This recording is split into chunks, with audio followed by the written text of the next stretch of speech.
January to December, we'll have moments to remember.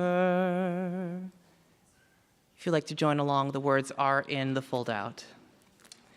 The New Year's Eve we did the town, the day we tore the goalpost down. We'll have moments to remember, the quiet walks, the noisy fun, the ballroom prize we almost won. We will have these moments to remember.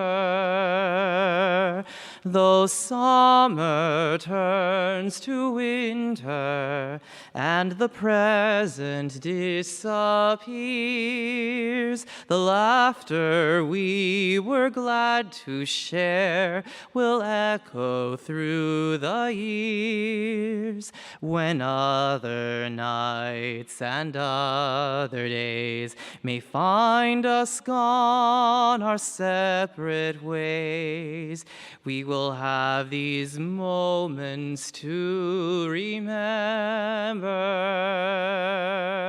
Though summer turns to winter and the present disappears,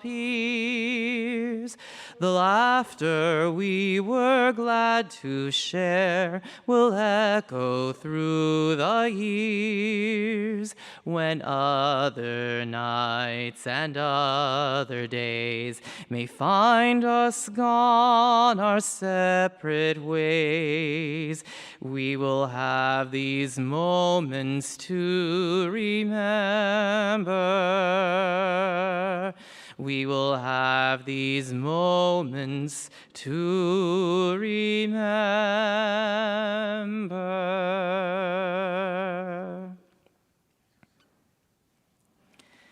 And indeed, we will have many moments to share together. We will hear from Howard's family, sharing many wonderful memories.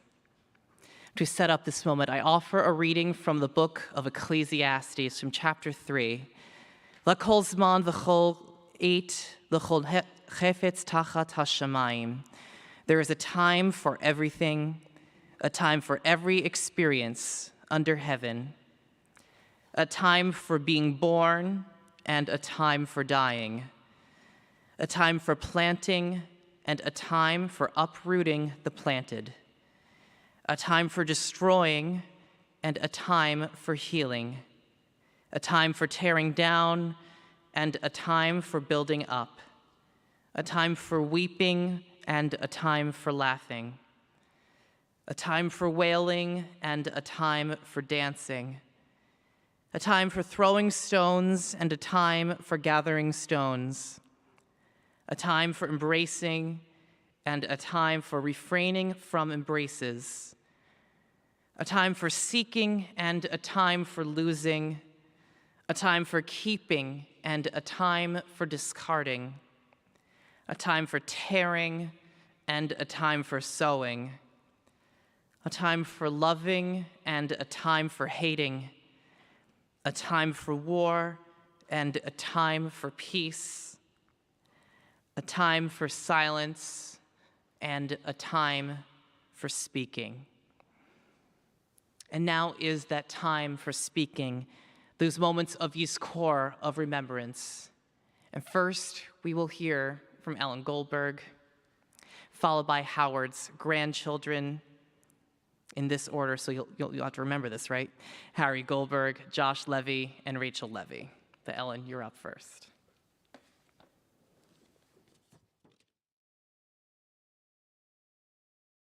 Thank you, Cantor Feibush, and thank all of you for coming today. Howard may not be with us right now, but he would have loved this, and he may be looking down right now. Howard and I were fortunate to have been blessed by the rabbis for our 60th wedding anniversary in the sanctuary across the hall in March. Some of you have asked how we met. After all, we were from different states, and there was a 5-year difference in our ages. It all began with my brother. In 1958, he went from Baltimore to a camp in Tennessee where he was the dramatics counselor. When he was there, he met Serene Goldberg, who was from Minneapolis. They fell in love and had a long-distance romance. In 1961, Ron and I flew to Minnesota for the wedding, and we were there a couple days before the rest of the family because, they were waiting until the weekend to fly. And I stayed with Serene's family, and she said, "Oh, by the way, my cousin Howard is taking you out on Friday night and Saturday night." When I was in college, my friends used to say after I'd come home from a date, "Did you like him?" And I would always say, "He was nice, but," there was always a but.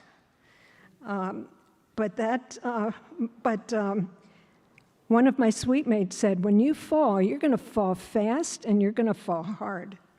That Friday night in Minneapolis, I went downstairs where Howard was waiting for me.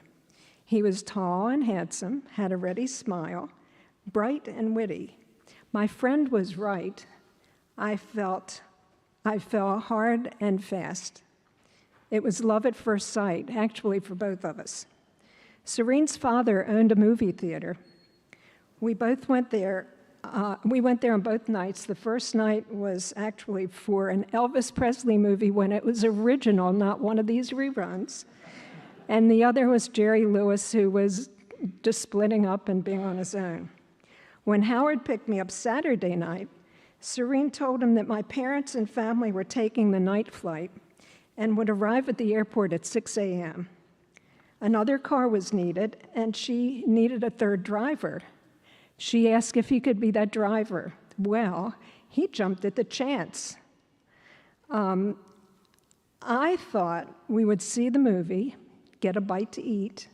He'd bring me back to the house. He'd go to his house. And then he'd pick me up, before 6, and it would be doing chauffeur duty. However, Howard had other ideas. This would be a marathon date. After movies and a hamburger, he asked if there was anything that I'd like to see. I mentioned that Baltimore architecture is known for its row houses, and I hadn't seen any in Minneapolis. I should have been suspicious when he said, "We have one here," because they're blocks of multiple residences that are joined by common walls. We drove for miles, probably out to Lake Minnetonka. And he said, "Here it is." And I said, "Here what is?" And he said, "A roadhouse." And I said, "What's a roadhouse?" And he said it was a honky-tonk for drinks and dancing. I explained the difference. Instead of going in, we rode around the lake, and I saw different parts of the city. We had many hours of conversation. After all, we weren't due at the airport until 6. I learned that he spent 4 years in the Air Force, during which one of them was he was sent to Yale to learn Chinese. In those days, not many people in America knew Mandarin. It came in handy later years because we actually set up the Chinese consulate, among other things. But he served on an island that was part of Korea. It was so remote that when they got mail every 3 weeks, the pilot had to fly between 2 mountains that were very close and land on the beach. Once back in Minneapolis, he finished his education, and another thing that he did was he taught ballroom dancing. And I did leave out one major thing. Oh no, here it is. At the wedding, he was an usher and I was a bridesmaid. See, that was another thing. I extended my stay, and when my parents picked me up at the airport 11 days later, I said, "I'm going to marry that guy." Howard came to Baltimore for Rosh Hashanah, and he proposed during the Thanksgiving visit. My mother and I flew to Minneapolis. In between, at the winter vacation and had a round of bridal showers. In between, Howard and I had Saturday night dates on the telephone. Now, remember, this was before cell phones, and it was before WhatsApp, and it was before free calls. So our dates on the phone were probably as expensive as a date would have been in real life. We were married on March 24th, 1962, 40 years ago, having spent 40 days together over about a 9-month period. Our children, Jay and Margie, were born in the 1970s. Since none of my previous dental boards were accepted in Texas, I couldn't work for a private dentist, but I could teach. I became a lecturer and clinical instructor at UT Dental Branch, where I worked for a year before taking Texas boards, once again, some more boards, and working for dentists. The job that Howard came down for was not a good fit. He soon became the manager of a national marketing agency's Houston branch, and one of his clients was Hyman Finger of furniture store fame. If you've been here for a long time, you know the Fingers. Well, he told Howard that he wanted to liquidate a lot of the office furniture, used office furniture, that had been accumulated when there were trade-ins. And he said, if you can't do it, I'll find another marketing agency that can. Well, Howard had another client who had an empty building. And then he had a friend who didn't have a job and said, I can manage a store. So he took the furniture, put it in the store, hired this guy, and that was where it all started for us for office furniture. That was the forerunner of our later company. I left the field of dentistry and came into the store. After all, some sales were like pulling teeth, and I knew about that. Ta-ta! When Howard couldn't get furniture fast enough, he said, I'll make it. And I said, what do you know about making furniture? And he said, I'll figure it out. We eventually had 5 stores and 2 shops for manufacturing. He created the designs, and some of you today, and I'm looking around, and there are a couple of you here, were our customers at the desk factory. The downturn in the 1980s found many Houston offices closing.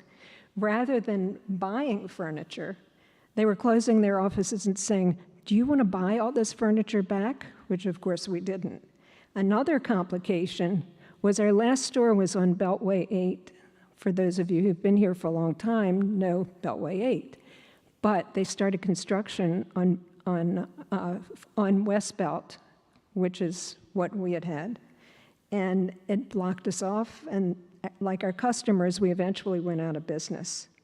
Through good times and bad, we never gave up. I worked for another furniture company, and Howard reinvented himself once again, this time as the Linux guru in Houston. And for those of you who don't know Linux, it's a Unix-type program. And a lot of people, when he first said Linux, it was so new, they said, oh, the China company? No, that's Linux. Oh, the air conditioning company? No, that's Linux.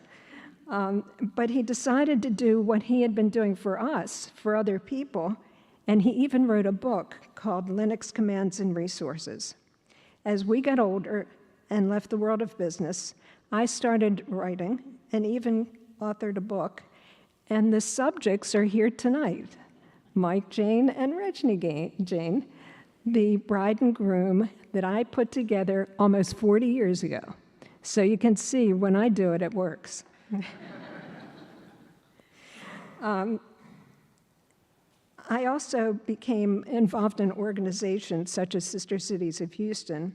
He was my biggest booster, and a lot of you know him because he would come with me to meetings and events, and he loved them, all of you. Eventually, Alzheimer's began to take away Howard's memory and the essence of what he used to be. While some people with the disease become mean, he became more loving and was grateful for everything I did. He didn't always remember my name, and sometimes didn't know our relationship. But each night he would thank me for what I was doing and said, I love you. and he also would kiss me goodnight. I lost a loving husband. Jay and Margie lost a wonderful father. Rachel, Josh, and Harry lost an awesome grandfather. Howard may not be here, but we all feel his presence. We have cherished memories of him that will last a lifetime. Thank you. And I am so glad to see all of you here because each and every one of you is very special to our lives. Thank you.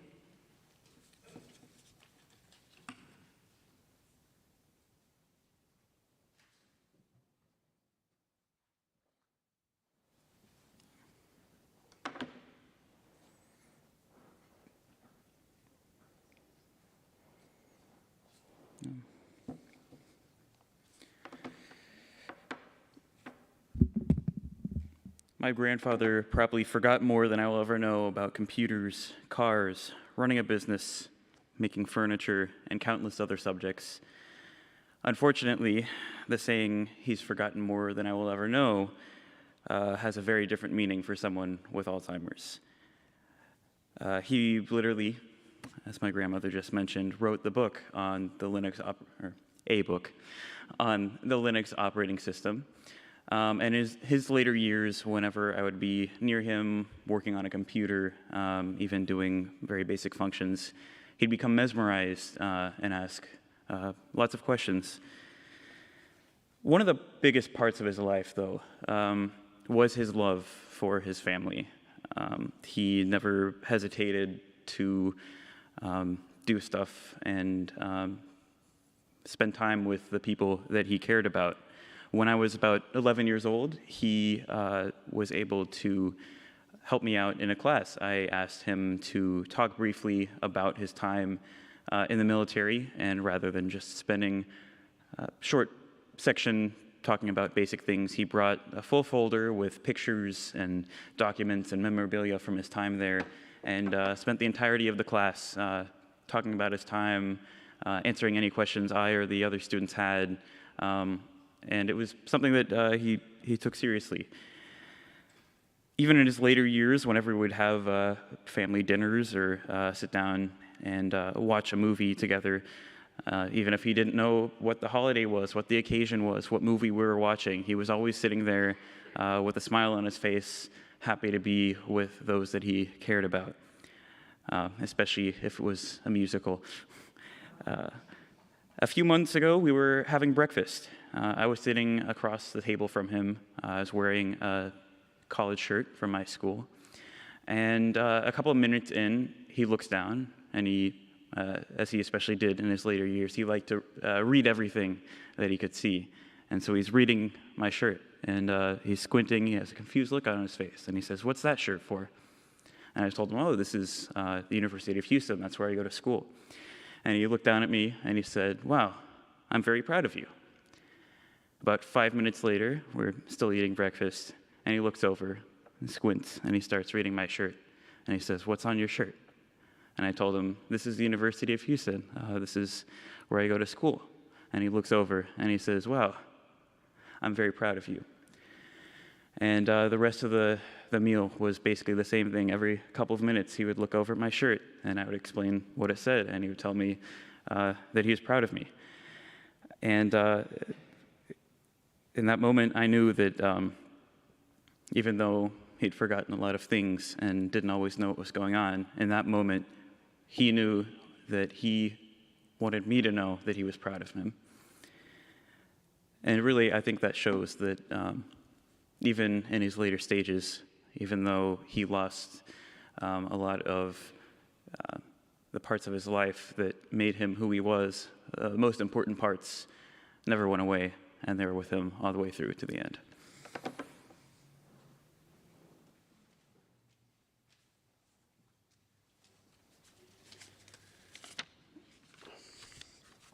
Hi, everyone. I have very fond memories of my grandpa. One of the major things, as we mentioned, he really liked to do was his work with computers.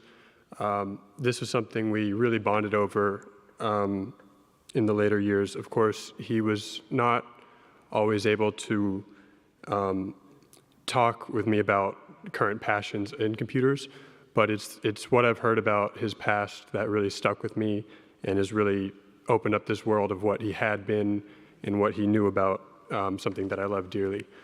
And for that, I miss not being able to have more detailed conversations with him about this subject. Furthermore, I just wanted to share an anecdote that I really enjoyed about him, which is when we were younger, when I'd come up to Houston, we used to go up to the YMCA a lot, and we would just come and work out. Grandma would bring me there, and I just remember, we'd split up. I'd go probably shoot some baskets downstairs or something, and he would stay on the track up there, and just seeing him run endless circles around the track at his advanced age of around 70 years young, just doing that over and over again was something that just really sticks with me today, and I hope to be as active as that one day. Yeah, honestly, that's what I have to say. Thank you.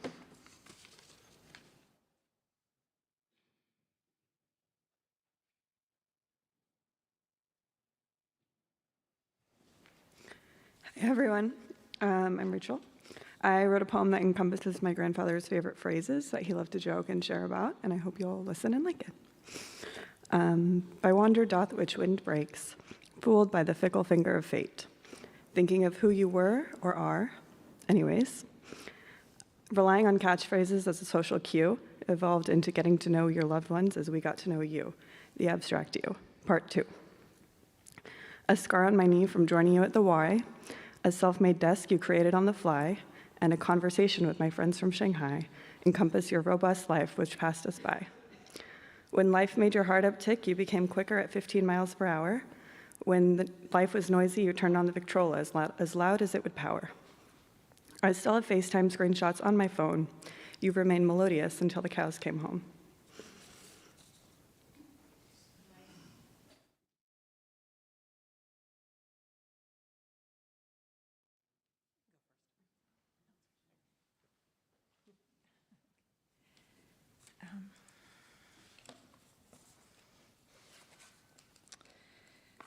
So in the past few weeks, I had spent a lot of time taking walks with my dad around the neighborhood and trying to relive all the happy memories that I had of him from our youth, my youth, that he taught me. And I was trying to thank him and tell him my memories, and sometimes he remembered them, and sometimes he would have a short attention span, and we'd talk about it again. So today I wanted to write a letter about everything I wanted to tell him about our life. Dear Dad, it's been about 2 months since you've gone now, and I miss having you around.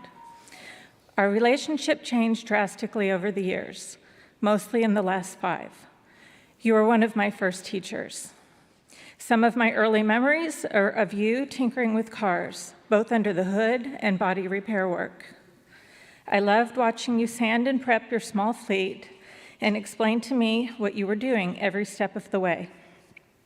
You were my hero. You taught me about your love of chess and musical instruments. Later, in my teenage years, your early morning jam sessions always woke me and anyone I had over at my slumber parties. I protested the early hours of your practice, but my friends all thought it was cool to have a musical dad, and I was proud. Eventually, your music playing is what always made me feel like I was home. You had jokes too, always quick with the puns and omitting important details that would change your stories. I remember how excited I was when you told me you'd be on the TV at 7 p.m. one night. I could not believe I had a movie star for a dad. You kept up the charade and told me to check the TV at that time. 7 p.m. rolled around and you sat on top of our console TV. You were literally on the television, and you were so proud of your joke. Once I was misbehaving. I annoyed you, and you told me to get in the car. You took me out for ice cream and to the toy store. Your unconventional ways sometimes surprised me, but I learned to enjoy the little things. Life was too short to take yourself too seriously and to stay happy. Somehow that worked. Your creativity shaped me into loving good design and flow as well. You built a whole furniture empire on good ideas and trial and error. I happily spent my youth creating face masks and other works of art with desk scraps in your shop. Then later, working in your stores, learning how to sell and create looks and flows in the showroom. You nourished my creativity. You were non-judgmental and protected me. I could call on you at any hour with car problems, and you came to my rescue. I had a blowout on the way to a big exam. I got myself to school and told you where the car was. You fixed my tire problem and delivered the car to my school, slipping a note to the proctor who let me know where the car was in the parking lot when I was done. You kept me safe. You had a special relationship with my kids. We treasured having you come to where we were for special occasions or just to visit. I have fond memories of being in the snow with you in Belgium, pulling the kids around the backyard on a sled. Again, they cried. You never tired. You kept the fun times coming. In the later years, as Alzheimer's began to take over, you stayed happy, upbeat, and appreciative. You taught me how to handle our role reversal that was to come by showing patience and love to your dad while he experienced it. I grew to treasure our moments together, helping you navigate your new reality. I loved when we had our father-daughter time and walks we took around the neighborhood or times we hung out at the gym. Your ending was sudden. I feel comfort knowing that we had so much time together before that. We had a touching last visit, and ultimately, you had a peaceful passing. Thanks for being my dad. I love you.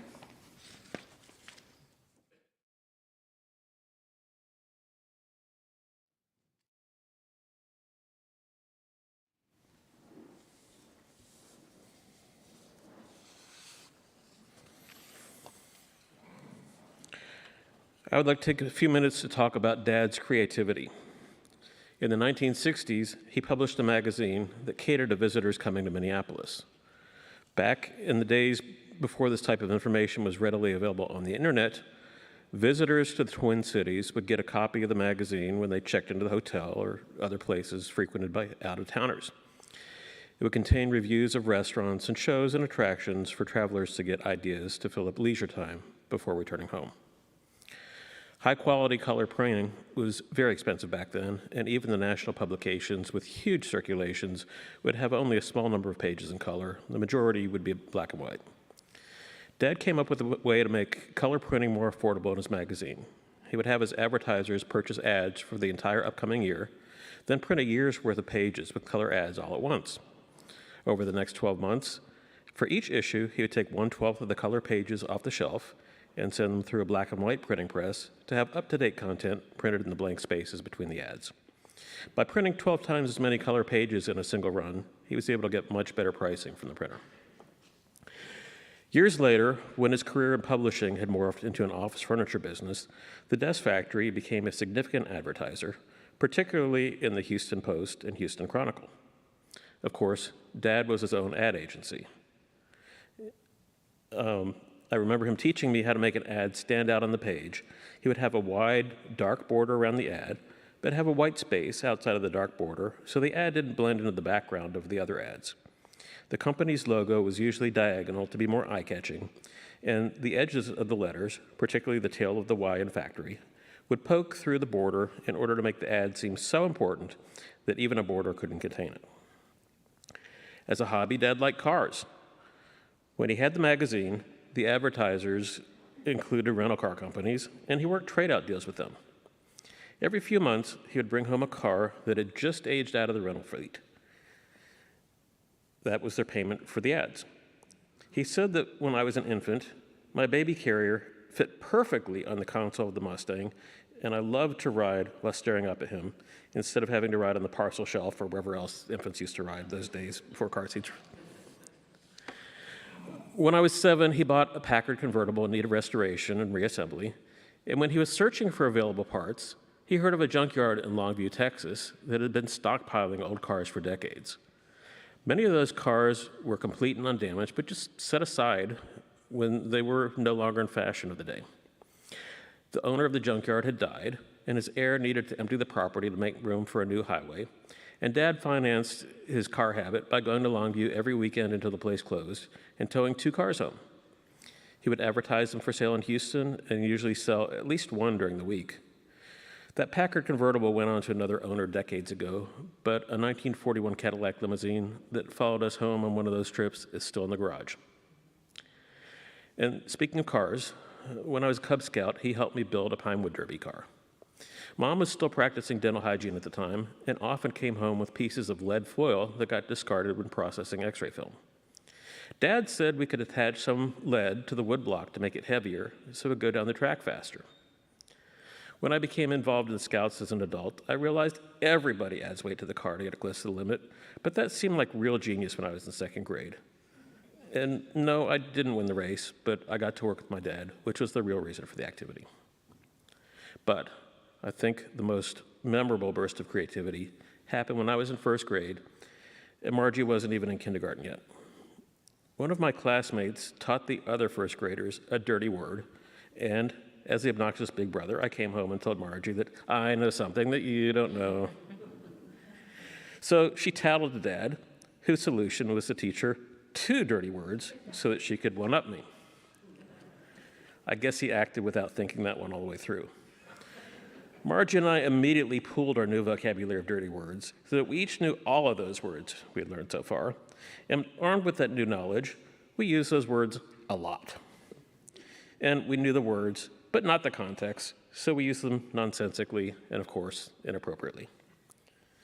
My dad realized you can't put the genie back in the bottle, but it was too late for us to unlearn those words. But he had another solution. He told us he would teach us the very dirtiest word. Going forward, whenever we felt like using a dirty word, we should go straight to the top of the list and use that number 1 dirty word. We agreed that if he taught us the biggie, there wasn't a reason to use anything else. So he taught us the dirtiest word ever: Christmas toast. Indeed, for the next few weeks, our speech was peppered with inappropriate utterances of Christmas toast, but complaints from teachers, babysitters, and neighbor moms dropped to 0.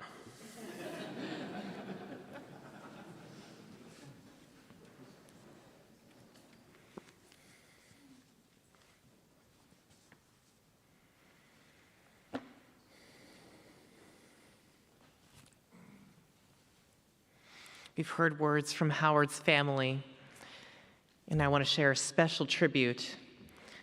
The title here is My Dearest Friend of 59 Years. It was an instantaneous, the connection between you, Ellen, Barry, and me. I came for a family visit from New Orleans to St. Paul. We met. Little did I know then, I wouldn't go home, but marry Barry. The 4 of us double dated, and that was the beginning of a long mutual admiration society. We shared laughter and sorrow. We watched our kids grow and play together as long as you were here, and then from a distance, always staying close. Time never got in the way, as we always felt none had passed. You exemplified my personal motto: the time you give and share is the most precious gift of all. You were, without exception, there to help in any way you could, through talk and deed, exhibiting endless patience. Your kindness and gentleness left its mark on anyone lucky enough to call you friend. Barry and I send it actually uses a heart emoji here, our heart love to your whole family: Ellen, Jay, and Karen, Harry, Margie, and David, Rachel, and Josh. Howard, thank you for your love, which we will always hold dear to our heart. Though you may no longer be physically present in our lives, the memories we have will be with us forever. Love. This one is now an emoji heart with an arrow through it. Annetta.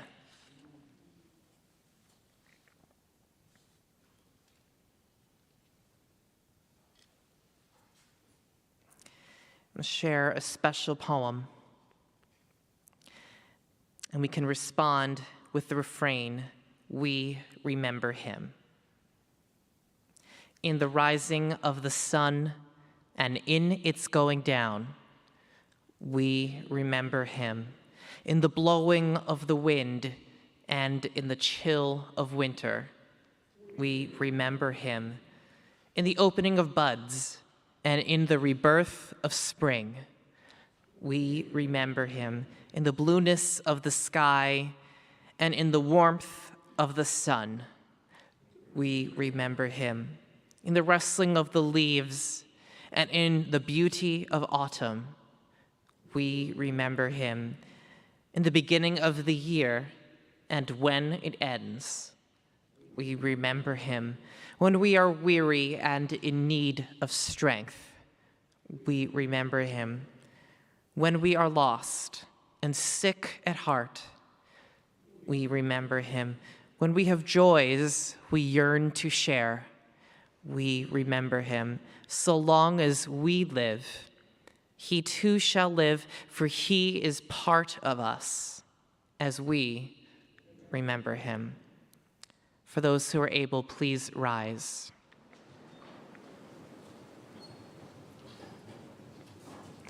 One of the sacred Jewish traditions is a recitation of a text known as Mourner's Kaddish Yatom, an Aramaic text extolling God. Please join along with me if you know.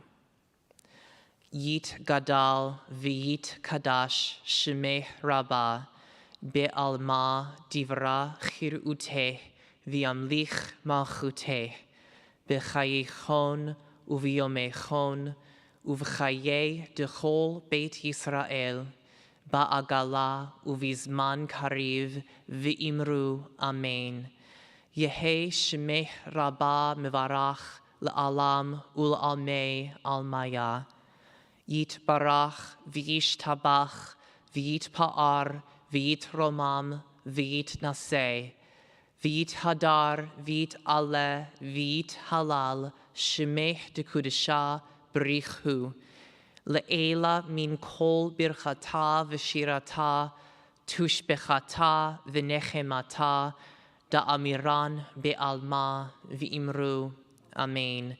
Yehei Shalamar Rabbah Min Shemaya V'chayim Aleinu V'al Kol Yisrael V'imru Amen. Oseh Shalom Bimromav Hu Ya'aseh Shalom Aleinu V'al Kol Yisrael V'al Kol Yoshvei Tevel V'imru Amen. May the source of peace and peace to all who mourn and comfort to all who are bereaved.